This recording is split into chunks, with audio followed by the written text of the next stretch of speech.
بسم اللہ الرحمن الرحیم۔ حضرت موسیٰ علیہ السلام کی پیدائش۔ فرعون کی حکومت میں دو طرح کے لوگ رہتے تھے، ایک بنی اسرائیل جو کہ حضرت یعقوب علیہ السلام کی اولادوں میں سے تھے، اور دوسرے مصر شہر کے لوگ جو کہ خاص مصر کے ہی رہنے والے تھے۔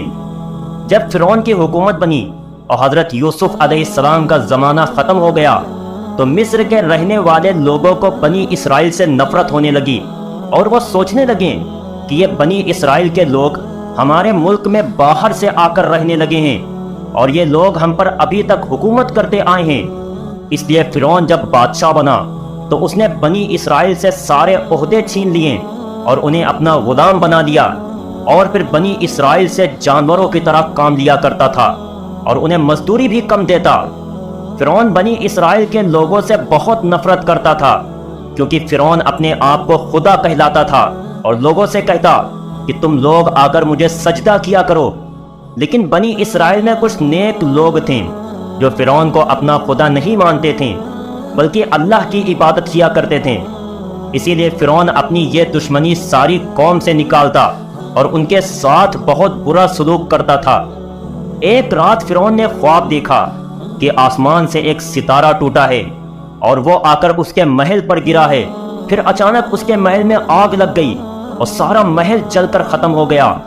یہ خواب دیکھ کر فرعون بہت زیادہ گھبرا گیا، اور صبح اٹھ کر اس نے بڑے بڑے جادوگروں کو اپنے محل میں جمع کیا اور پھر ان سے اپنے خواب کی تعبیر پوچھی۔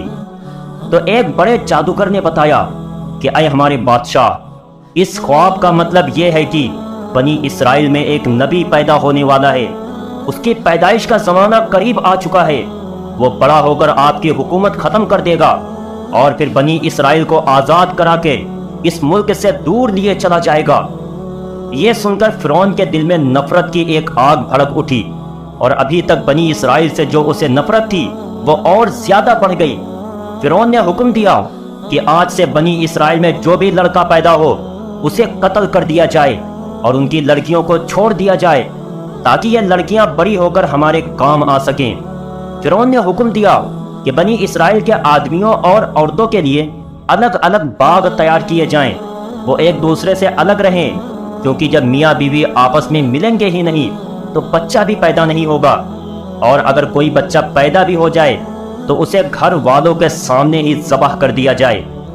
فرعون نے گھروں میں آنے جانے والی دائیوں کو حکم دیا کہ جو بھی مجھے بنی اسرائیل میں کسی لڑکے کی پیدائش کی خبر آ کر دے گی اسے بہت سارا انعام دیا جائے گا، اور جو دائی اس بات کو چھپائے گی اسے قتل کر دیا جائے گا۔ 2 سال اسی طرح بچوں کا قتل عام چلتا رہا کہ بنی اسرائیل میں جو بھی لڑکا پیدا ہوتا فرعون کے فوجی گھر میں گھس کر اس لڑکے کی گردن کاٹ دیتے اور اس کی ماں کے سامنے ہی اسے ذبح کر دیتے۔ فرعون نے 2 سالوں میں 12,000 لڑکوں کو قتل کروا دیا۔ آخر ایک دن فرعون کے وزیروں نے آ کر فرعون سے کہا کہ اے بادشاہ سلامت، اگر اسی طرح ہم بنی اسرائیل کے لڑکوں کو قتل کرتے رہیں گے تو پھر ہمارے گھر آگے چل کر مزدوری کون کرے گا، کیونکہ بنی اسرائیل کے آدمی ختم ہو جائیں گے اور صرف عورتیں ہی عورتیں بچیں گی، تو ہم اپنی محنت کے کام کس سے کروائیں گے؟ اس لیے فرعون نے کہا کہ ٹھیک ہے، اب ایک اور قانون بنایا جائے کہ 1 سال بچوں کو قتل کیا جائے اور پھر اگلے سال قتل نہ کیا جائے۔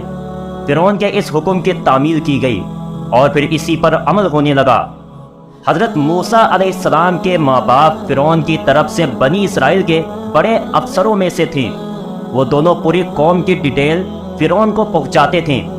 عورتوں کے اوپر بڑی افسر حضرت موسیٰ علیہ السلام کی والدہ تھیں، اور آدمیوں پر بڑے افسر حضرت موسیٰ علیہ السلام کے والد تھے۔ اس لیے یہ دونوں جب فرعون کے محل میں بنی اسرائیل کی رپورٹ لے کر پہنچتے تو ان دونوں کو آپس میں رات گزارنے کا موقع مل جاتا۔ حضرت موسیٰ علیہ السلام کے بڑے بھائی حضرت ہارون علیہ السلام کی پیدائش اس سال میں ہوئی تھی جس میں بچوں کو قتل نہیں کیا جا رہا تھا، لیکن حضرت موسیٰ علیہ السلام کی پیدائش اس سال میں ہوئی جس سال بچوں کو قتل کیا جا رہا تھا، کیونکہ فرعون 1 سال بچوں کو قتل کرواتا اور 1 سال کے لیے آزادی دے دیتا، تاکہ بنی اسرائیل کے پیدا ہونے والے لڑکوں کو آگے چل کر اپنا غلام بنا سکے اور ان سے جانوروں کی طرح کام لے سکے۔ حضرت موسیٰ علیہ السلام کی پیدائش قتل والے سال میں ہوئی تو ان کی امی بہت زیادہ پریشان ہو گئیں اور ایک جنگل میں جا کر حضرت موسیٰ علیہ السلام کو جنم دیا۔ بچے کو لے کر حضرت موسیٰ علیہ السلام کی امی گھر واپس آئی، لیکن ہر وقت دل میں ڈر لگا رہتا تھا کہ کہیں فرعون کے فوجی گھر نہ آ جائیں اور میری آنکھوں کے سامنے میرے پیارے بچے کو قتل نہ کر دیں۔ اس لیے چھپ چھپا کر بچے کو دودھ پلاتی اور محلے کی عورتوں کو بھی اس کی خبر نہ ہونے دیتی۔ ایک دن اچانک حضرت موسیٰ علیہ السلام کے گھر میں فرعون کے فوجی آ گئے۔ اس کی بھنک حضرت موسیٰ علیہ السلام کی امی کو پہلے ہی سے لگ گئی تھی، اس لیے انہوں نے حضرت موسیٰ علیہ السلام کو چھپا دیا تھا۔ فوجی گھر کی تلاشی لے کر واپس لوٹ گئیں۔ یہ دیکھ حضرت موسیٰ علیہ السلام کی امی بہت زیادہ گھبرا گئیں اور اللہ سے دعائیں کرنے لگیں کہ اے اللہ میرے بچے کی حفاظت فرمانا۔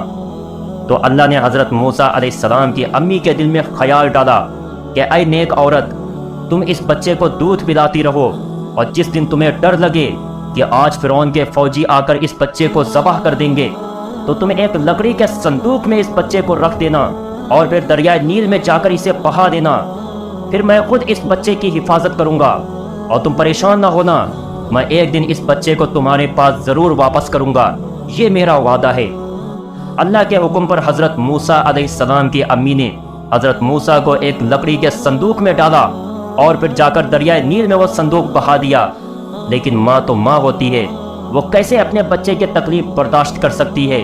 اس لیے بار بار دل میں خیال آتا کہ کہیں میرا بچہ پانی میں نہ ڈوب جائے، لیکن پھر اللہ کا حکم یاد آ جاتا کہ نہیں، اللہ میرے بچے کو ڈوبنے نہیں دے گا، وہ ضرور اس کی حفاظت فرمائے گا۔